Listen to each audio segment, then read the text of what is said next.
The air is heavy with anticipation, as if something invisible is already moving between us. And I want you to notice it.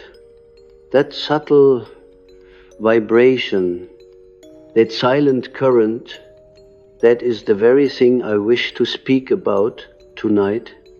For there exists among certain souls a presence, a radiance, an aura that is not common to all humanity. It is the rare aura of the empath, the one who carries not only his own soul, but becomes, often unwillingly, the vessel for the unspoken sufferings of others. This is not sentimentality, nor is it weakness, though society often confuses it as such. It is, in truth, one of the deepest mysteries of the human psyche, one that touches the archetypal foundations of our existence. You see, when I speak of aura, I am not merely referring to a mystical glow, but to the psychic field, the invisible constellation of forces that surrounds every human being. Most people's aura is muted, blurred, a fog of impulses, desire, and half-conscious drives, but in some, the aura is unusually porous, unusually alive, almost transparent, like a clear vessel into which the collective unconscious pours itself. These individuals do not simply live within themselves. They live at the threshold where their soul touches the suffering and longing of others. They are the empaths, though I did not use such a word in my time, for we spoke instead of the anima, the shadow, the projections that bind us to one another. Yet the essence is the same. They are those whose psychic skin is thinner, whose boundaries are both fragile and sacred, and therefore they bear what others cannot see or name. But why is it so rare? Because to carry such an aura requires a wound. And not every human being has allowed their wound to become a doorway. Many are wounded, yes, but they seal it with bitterness, or they flee from it in endless distractions, or they project it outward, blaming others for their pain. Yet there are those who, often in childhood, have been wounded in such a way that their very defenses became gateways. Instead of closing themselves, they opened wider. Instead of hardening, they became permeable. The empath is not born simply from temperament, but from a sacred injury, one that reshaped their psychic constitution, and this injury, paradoxically, allows them to sense what is unspoken, to feel the tremors of another's unconscious, to detect the archetypal dramas unfolding behind a stranger's eyes. If you listen closely, you will see how this connects with the archetype of the wounded healer. The Greek physician Asclepius could heal because he himself had suffered. The shaman enters the underworld, is torn apart by spirits, and returns with the gift of healing precisely because of his wounds. Likewise, the empath's aura is radiant not because they have avoided suffering, but because suffering has passed through them and transfigured them. Their aura is not a polished shield. It is more like stained glass, cracked by experience, yet illumined by a deeper light shining through those very cracks.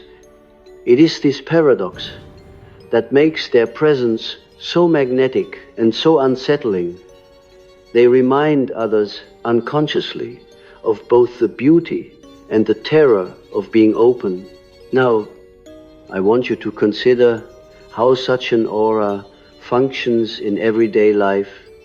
Have you ever noticed how some individuals enter a room and the atmosphere changes? Not through words, not through gestures, but through a kind of silent contagion. People feel safer, or they feel strangely exposed, as though someone sees through their disguises. The empath often carries this effect without meaning to.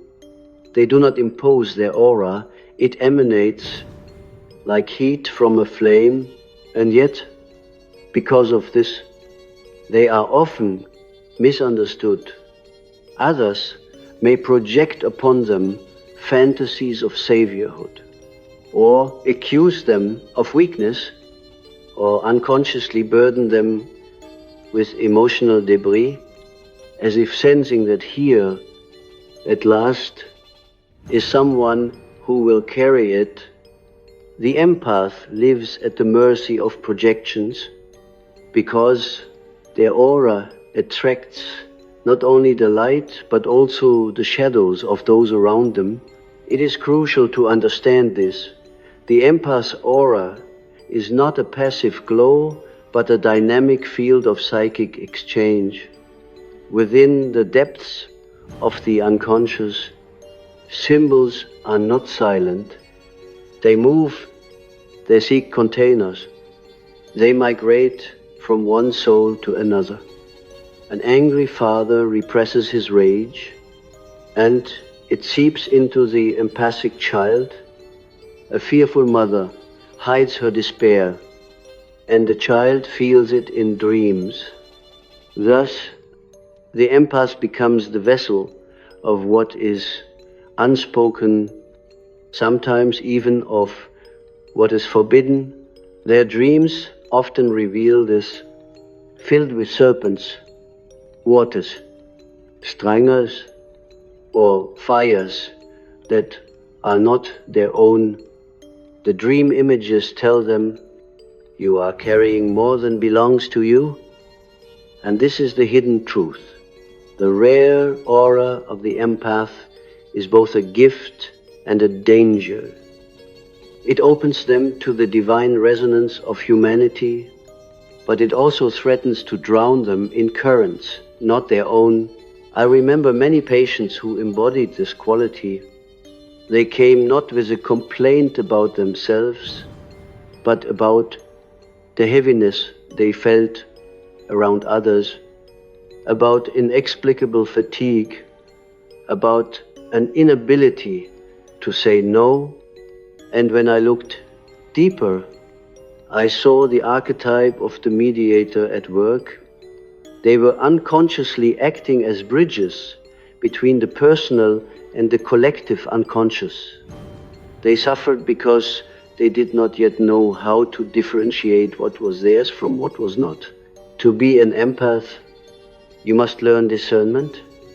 Otherwise, you are torn apart by forces larger than your own psyche. You must learn to recognize the difference between compassion and possession, between resonance and entanglement. Otherwise, the aura that shines so brightly becomes a net in which you are trapped.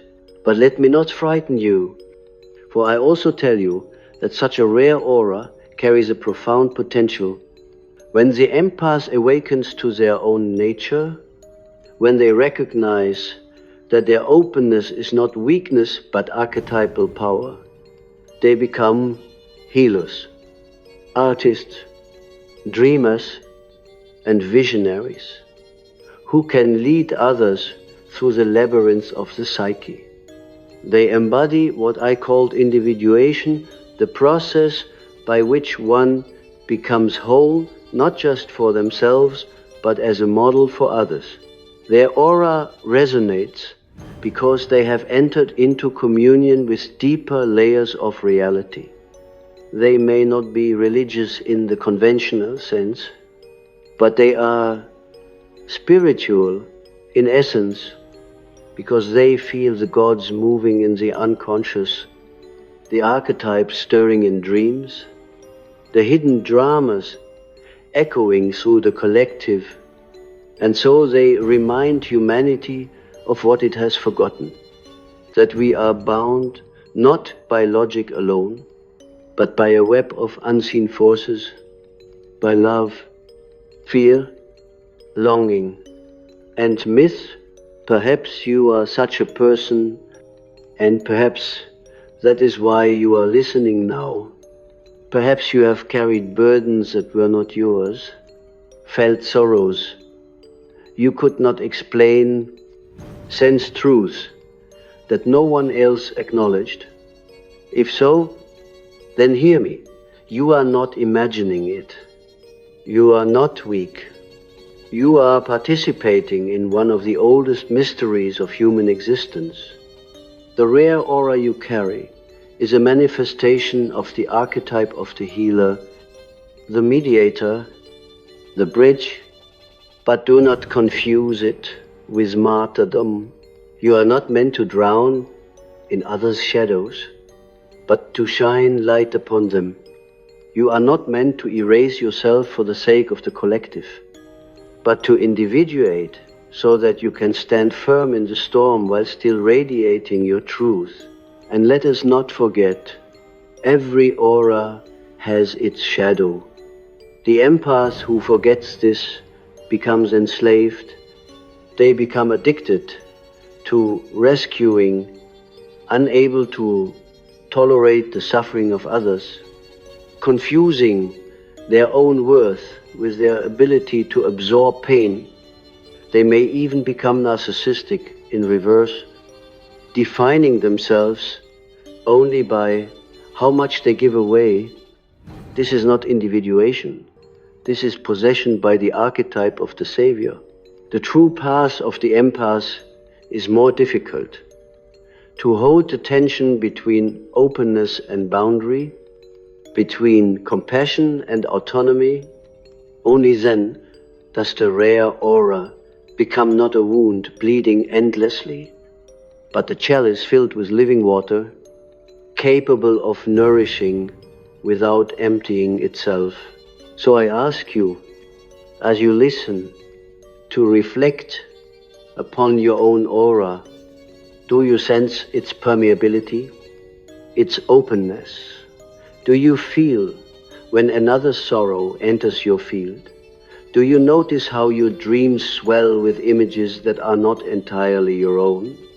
If so, then consider it a summons, not a course, not a weakness, but a call to consciousness. For the hidden truth is that the empath is the living proof that we are not isolated egos, but souls woven together in the vast tapestry of the unconscious. To carry this aura is to bear the evidence that humanity is one body, one dream, one shadow, and one light. The aura of the empath is not only rare, but also symbolic of the human soul's participation in mysteries far larger than itself. You must remember, what I call the unconscious is not merely a storage chamber of forgotten memories. It is a living field, a sea of images, symbols, and instincts that shape the very fabric of existence. To be empathic in the deepest sense is to stand with one foot in your personal life and the other in this collective sea. It is to hear whispers, not only of the neighbor's unspoken grief, but of the archetypes themselves, the mother, the lover, the warrior, the child, the shadow, the divine. These primordial forms are like constellations, and the empath feels They pull more strongly than others because their psychic sky is unusually clear. The shadow especially plays a central role here. Most people repress their shadow, the anger, the envy, the impulses that do not fit the polished mask. They show the world, they push it down, and so it lives in darkness. But the empath often finds themselves feeling the shadows of others as if they were their own. They walk into a room and sense the hostility unspoken, the fear unacknowledged, the despair cloaked beneath a smile. They may even confuse it, believing it is their own emotion, when in fact they are carrying a fragment of another's hidden life. Do you see the burden? Their aura is a mirror, but a mirror that reflects not only the conscious but the unconscious, not only what is visible but also what is buried.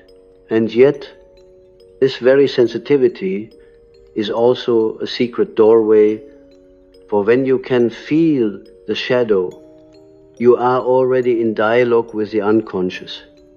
You are already participating in individuation, even if unconsciously. The empath is often drawn into relationships where they play the role of healer or confessor. This is no accident. The unconscious arranges such encounters, for the archetype of the healer seeks expression, and the empath is the vessel through which it flows. But beware, this is where the danger lies. For if the empath does not recognize that what they feel is not always their own, they will drown in borrowed sorrows, chained to wounds that do not belong to them. They will lose themselves, and their aura, once radiant, will dim with exhaustion.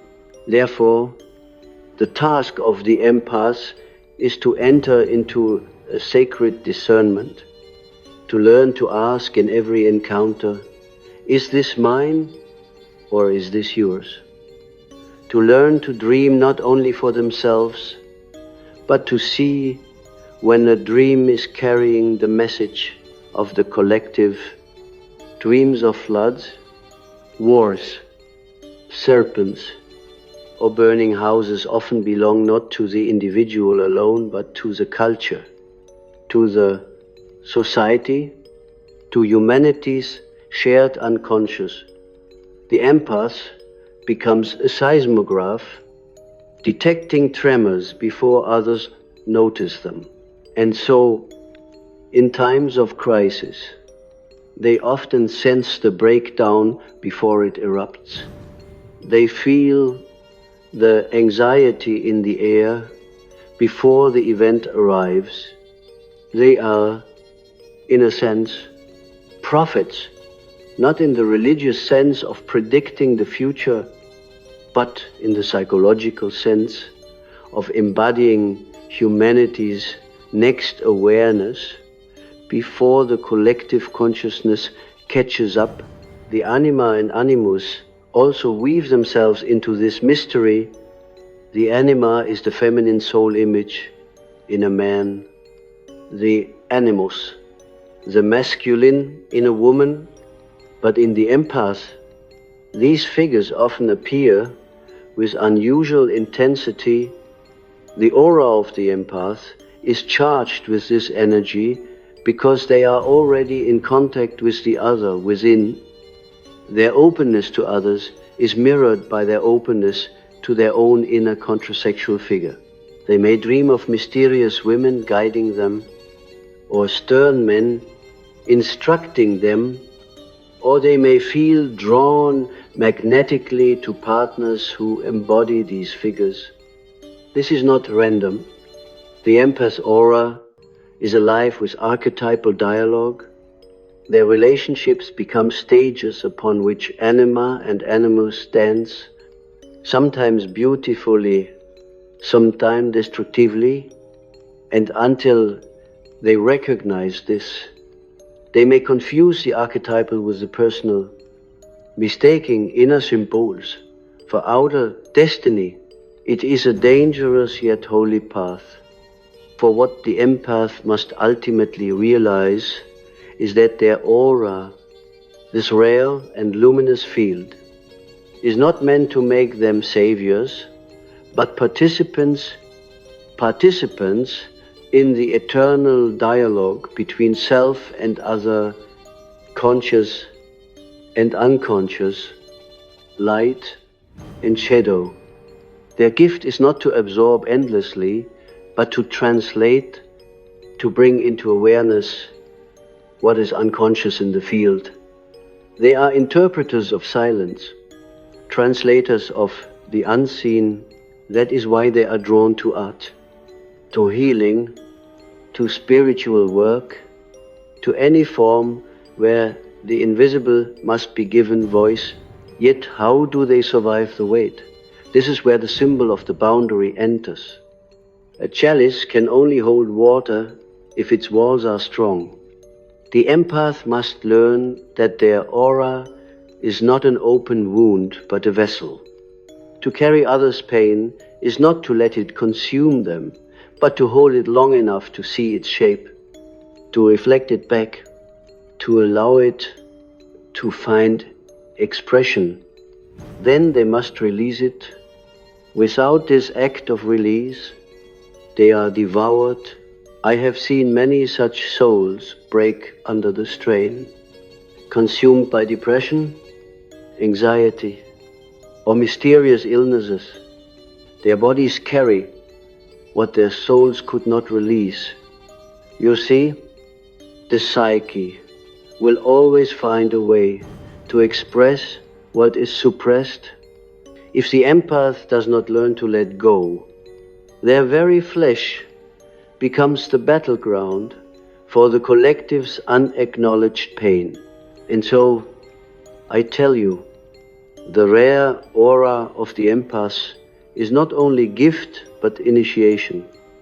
It is a summons to the individuation journey to become conscious of what they carry, to distinguish self from other, to embrace shadow without becoming it, to honor the anima and animus without being possessed by them. The empath's path is nothing less than the path of the mystic psychologist, whether or not they call it such. Their life is a living alchemy, a process by which the raw material of collective suffering is transformed into light, insight, and love, but love not in the sentimental sense, love in the sense of eros, of connection, of the soul recognizing itself in the other. Imagine for a moment the empath as a flame in the darkness. Others come to this flame, drawn by its warmth. Some are healed by it, some are terrified by it, because it illuminates what they would rather keep hidden. Some try to smother it, fearing its light, yet the flame continues to burn, for it is fed not only by personal strength, but by the archetypal fire of the unconscious itself. But if the empath forgets their own center, if they allow others to consume the flame entirely, they are left in ashes.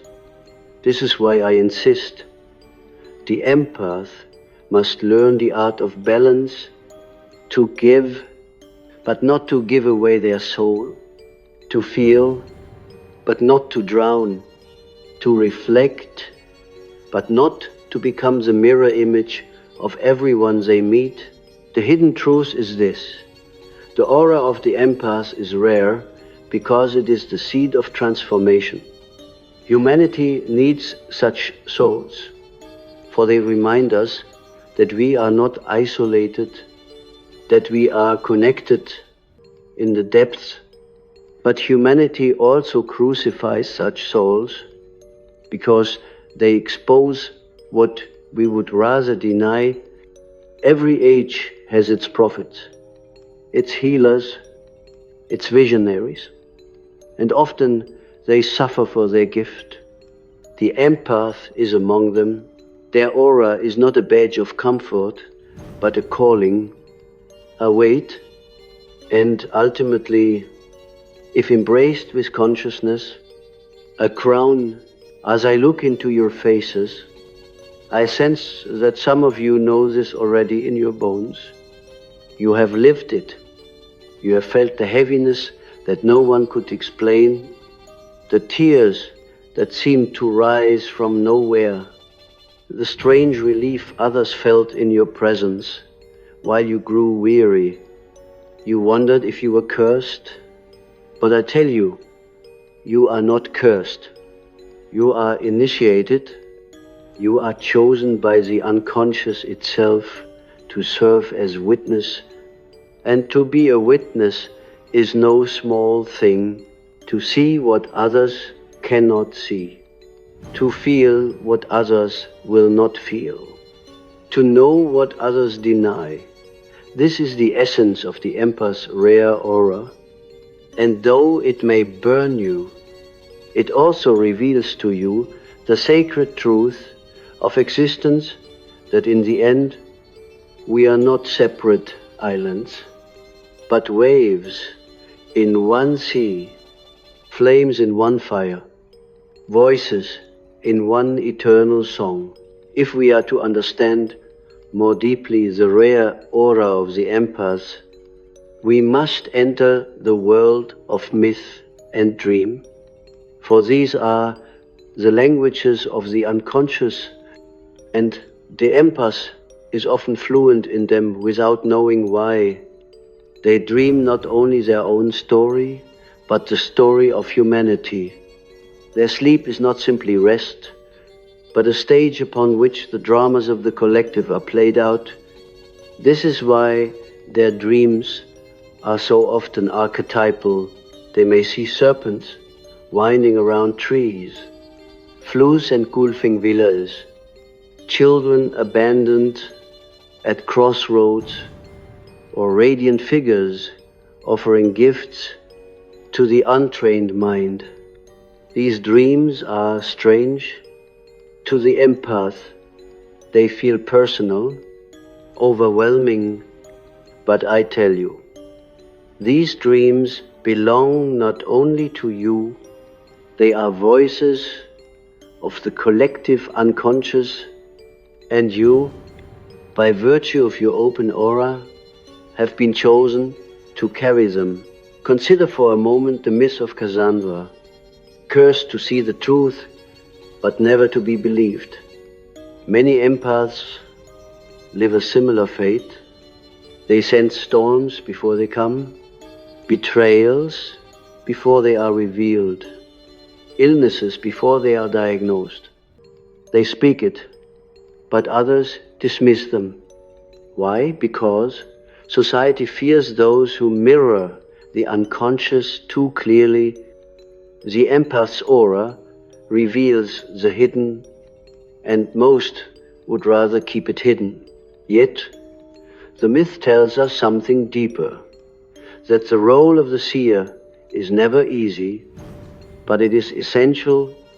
Without such voices, the collective would stumble blindly into its own destruction.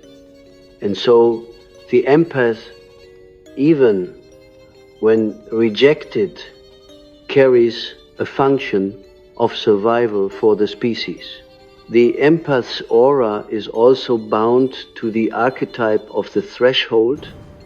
They are liminal beings, standing between worlds, the personal and the collective, the conscious and the unconscious, the living and the archetypal. In ancient cultures, such figures were the shamans, the oracles, the medicine women who walked at the edge of the tribe. They were feared and revered in equal measure. Today, society has lost its language for them, and so they are often pathologized. labeled as too sensitive, too fragile, too emotional, but if you look with archetypal eyes, you see the continuity. The empath is still the threshold keeper, still the one who bridges realms. Their aura is not merely rare, it is ancient. Now, let me speak of possession. For if the empath does not become conscious, they risk being overtaken by the very forces they sense. Archetypes are not abstractions, they are living energies. And if they are not recognized, they take hold of the personality. The empath who feels everyone's pain may become possessed by the archetype of the martyr, sacrificing themselves endlessly, losing all individuality, or they may be seized by the savior archetype, addicted to rescuing, unable to let others face their own shadows. This is not individuation, this is enslavement. The aura becomes heavy, darkened by energies that were never meant to be carried in perpetuity. This is why I insist, the empath must learn the art of differentiation, to feel without fusing, to love without losing, to sense without surrendering their own center. And what is this center? It is the self, the archetype of wholeness, the guiding principle of individuation. The empath's aura is porous, yes, but it is also drawn instinctively toward the self, for only in union with the self can they survive their openness. The self provides the axis, the still point around which all feelings may swirl without destroying them. The empath who finds the self becomes a lighthouse. Their aura shines not because it is unshielded, but because it is aligned. They no longer absorb blindly. They radiate consciously. They do not drown in the collective. They translate it into symbols, art, healing, wisdom. Their aura becomes not just rare but purposeful, carrying the imprint of the eternal within the temporal. Let us descend further. Imagine the empath's aura as a river. At first it is wild, overflowing, flooding its banks with every storm. This is the young empath, the child who cries at the sadness of a stranger, who feels ill at a quarrel in the next room. They do not yet know where they end, and others begin. The river carries everything, but as they grow, if they enter the path of individuation, the river finds its course. Banks are formed, the water still flows, still nourishes, still carries immense power, but now it is guided, it irrigates fields. Instead of drowning them, it turns the wheel of mills, generating life. This is the matured empath, the one who has taken their rare aura and shaped it into a vessel of transformation. Their gift is no longer a burden, but a channel of meaning. Yet, let me warn again, the unconscious is cunning. It will test the empath through projections.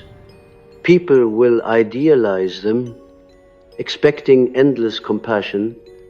Others will envy them, despising their sensitivity. Some will unconsciously attack them, seeking to crush what they cannot understand. The empath must endure all this without becoming bitter, without withdrawing into cynicism. Their task is to hold the tension of opposites, to remain open but not gullible, compassionate but not enslaved, radiant but not consumed by the gaze of others. This is alchemy of the highest order, and every empath who succeeds in it contributes not only to their own individuation, but to the evolution of humanity's consciousness. You might ask, why is such an aura rare if humanity so deeply needs it? The answer lies in fear.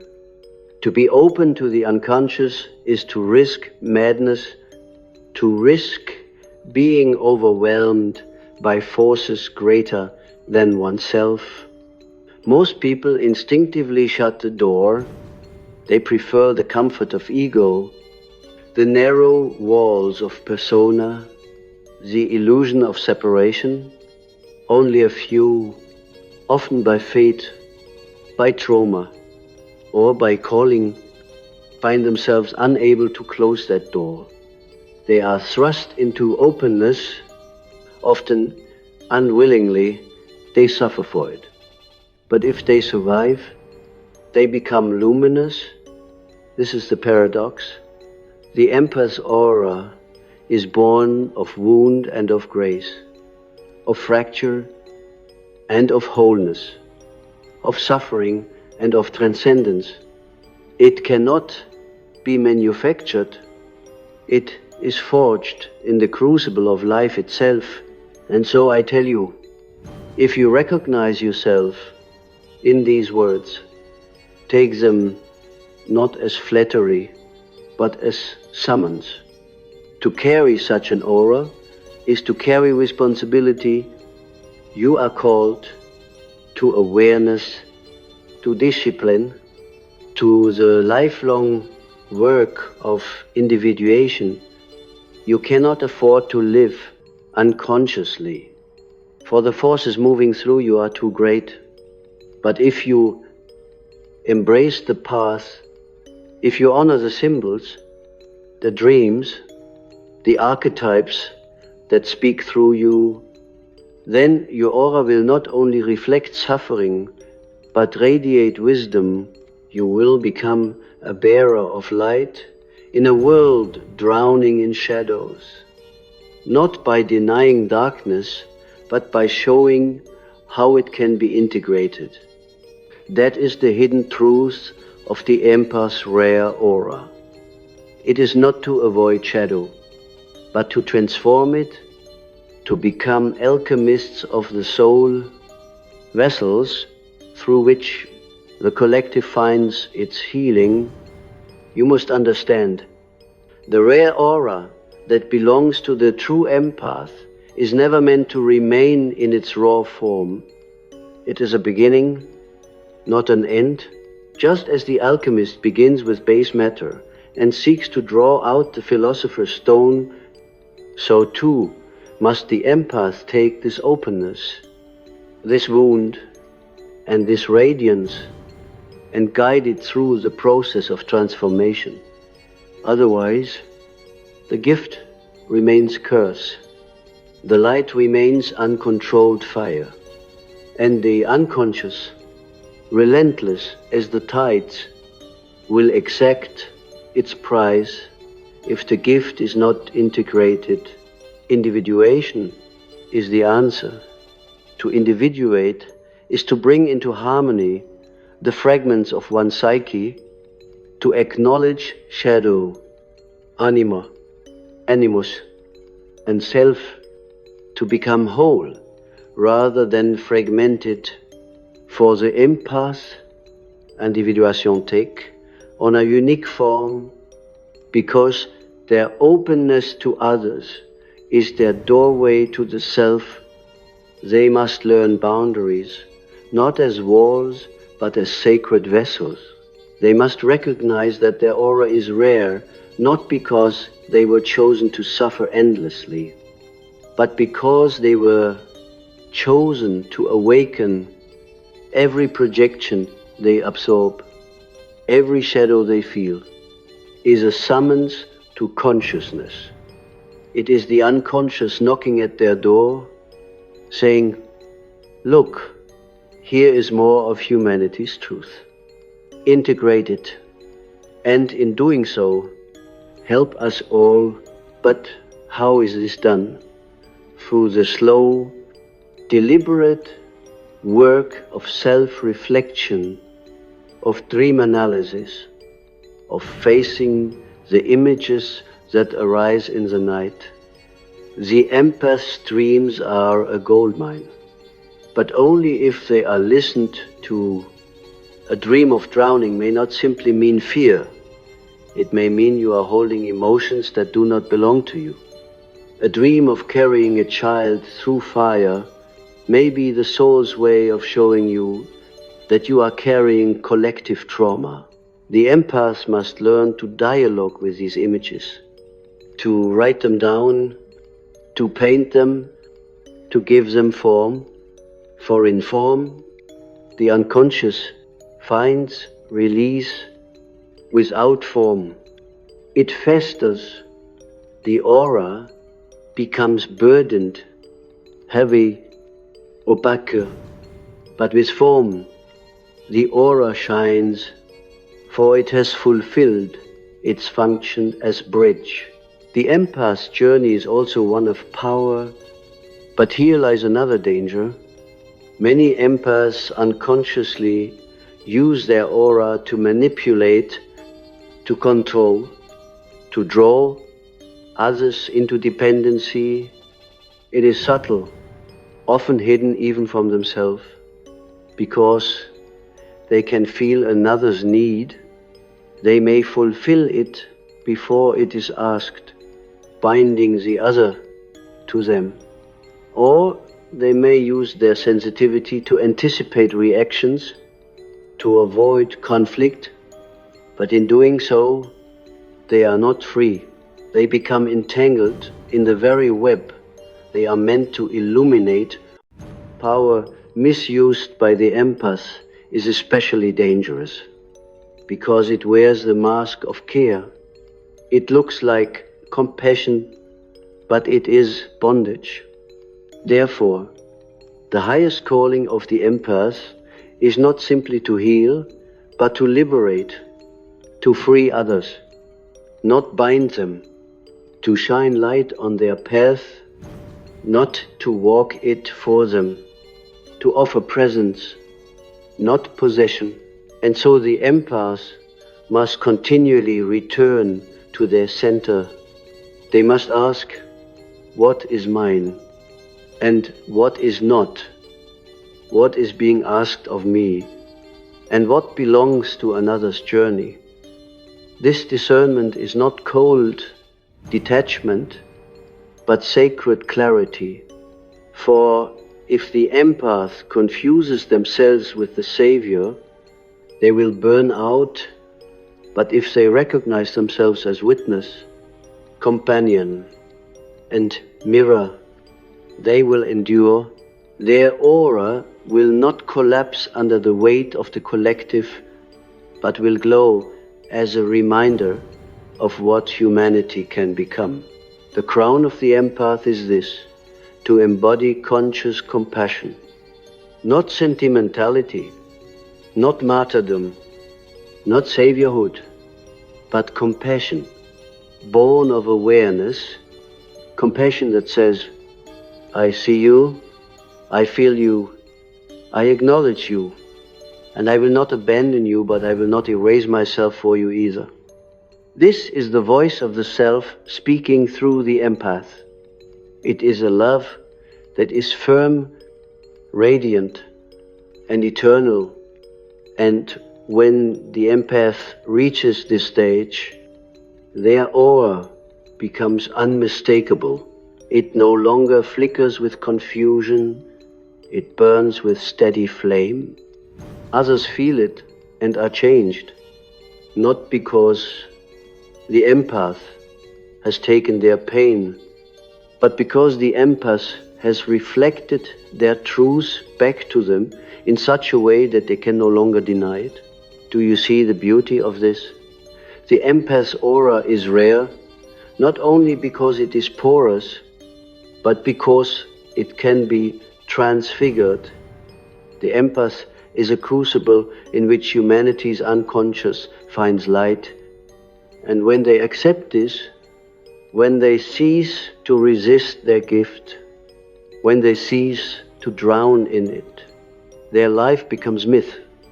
They live not as isolated egos, but as embodiments of the archetype of the healer, the mediator, the bridge. Their very presence becomes symbol.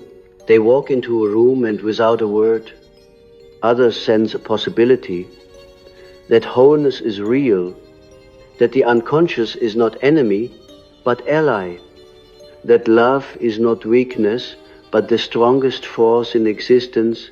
But let me be honest, few reach this stage.